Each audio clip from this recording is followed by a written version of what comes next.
Welcome back to the channel where I give you my stock market analysis.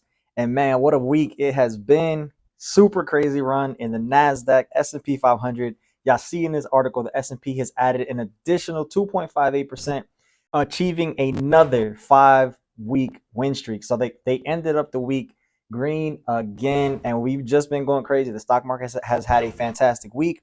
We knew that there was going to be a lot of volatility this week. Jerome Powell didn't shoot the market down. We got signs that inflation is coming down, and we got an interest rate pause, right? We didn't go up anymore on the interest rates. They didn't come down, but we did have a pause. So all of this stuff led to the stock market continuing to run. And I keep on saying, if the stock market doesn't have anything to bring it down, it's just going to continue to trend higher. So good stuff going on in the markets right now. Shout out to all my long-term investors going crazy. I know dividend plays have been going crazy. I hope y'all are enjoying that. I hope y'all have been sticking with it.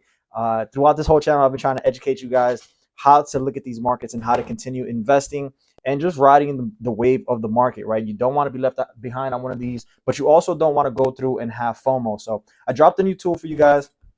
I brought out a dividend calculator. You can find it at thebestdividendcalculator.com. I give you guys some tidbits and just some information to help you guys get your investing journey started. So something like this, an initial 10K investment, annual deposit of about 5,000. You're going to stay invested for about 30 years, capital appreciation, dividend growth rate, probably somewhere around 9%, and the dividend yield is 3%. So here, your dividends over time, you can see that the dividend snowball effect really starts to grow after those first 10 years. 450 in dividends, year 10, you're somewhere around 3,000. And fast forward to year 30, and you're looking at about 38,000 in annual dividends paid. All of the math is done for you on the site. So make sure y'all go check it out. Best dividend calculator down in the description. And if y'all are enjoying this content, man, make sure y'all go ahead and hit that like and subscribe for more future content. But I know y'all are here for the charts. So let's make sure that we go ahead and get into this. Let's go ahead and look over at the SPY. So as we're looking, I told you guys last week, I believe we were looking at Friday. We ended up breaking out of this zone, and I told you guys we might have the potential to run into the 440s. We definitely hit that on Thursday, wicked off of it a little bit, and now on Friday, we ended up getting a nice pullback. So let's see what's going to happen. I believe that we are going to continue to creep up towards 454, 453. We might end up consolidating in this zone a little bit as we continue to figure out what's going on with the markets. What are people buying up? How do they feel? We need to get some more value rotation. Tech has still been leading, and we haven't had some of these other sectors start to run. So we're looking at things like healthcare. We're looking at things like XLF. We're looking at things like energy. If these things start to pick up, then I would expect us to continue to rise and make our way towards the 454s, 450s.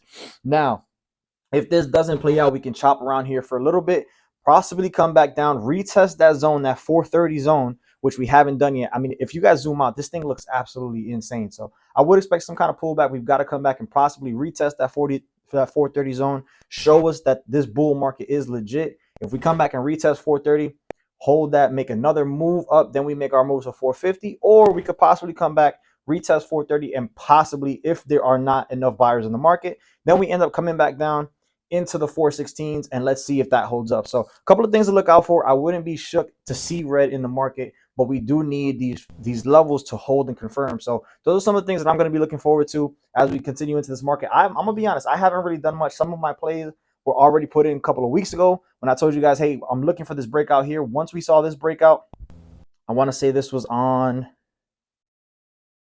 so this was on May 26th. I saw once we got that breakout there, I'm looking for a lot of longs in this market. So there are currently some plays that I'm in. I'm not going to show you guys all of them just because, you know, I don't feel comfortable trying to put you guys on assignment, especially now at this point where the market has already been running and you don't really know when this thing is going to turn around on you. So buying right now is extremely dangerous. Just make sure that you guys are keeping your your stop loss is tight. But I do want to show you guys a trade, how I found this trade. This is on Checkpoint Software. This is a cybersecurity company. Today I actually closed out of my position. Actually, I'm lying. I left two runners. So I closed out at 132 today. That was my target price. You guys can see where I got in at. One of the things that was telling me to get into this trade was these two back-to-back gaps that were left. I kind of figured we would definitely feel the first one, and I wasn't sure if we would feel the second one, but I was staying until we got that one. So I ended up joining this trade May 19th on Friday. I saw that it finally broke my zone. I saw that it had some momentum that day, and I got in a little earlier throughout the day, which I don't recommend. Usually I like to wait for my candles to close and get in. So I ended up getting $1 per share better positioning.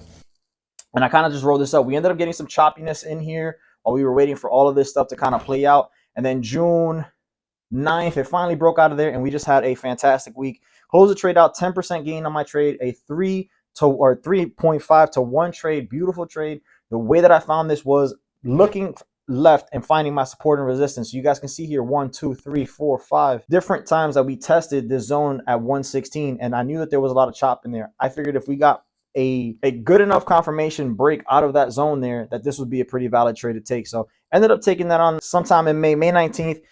Ended up holding that trade. We broke through. If in this spot right here we would have ended up breaking down and retesting, I probably would have still held, possibly might have added depending on how I would have set up, but it didn't come down to that. This thing ended up consolidating, broke out again, filled both of my gaps. I took my profit and I moved it onto something else. So right now, this was a huge trade for me, probably the trade of the week. But anyways, man, I found my spot. I saw that this was in a spot that I felt it can bounce from. Had my stop loss set, had it ended up coming back down in there, I would have ended up closing out the trade.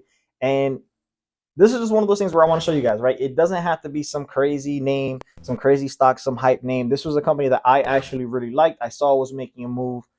I wanted to participate in it. These are decisions that I'm making. I'm not going into these trades FOMOing. I'm just making decisions based on what I'm being given. I'm taking trades according to my plan, according to my signals, and I'm taking my profits when I'm supposed to. Had this have gone the other way, I would have taken my loss when I was supposed to. So this was just one of those trades that ended up working out. Wanted to show you guys this. Wanted to show you guys how I entered the trade, what I was looking for. I really do like playing some of these gap fills, especially off of key levels after the stock has been stressed, right? The stock had actually had pretty decent earnings.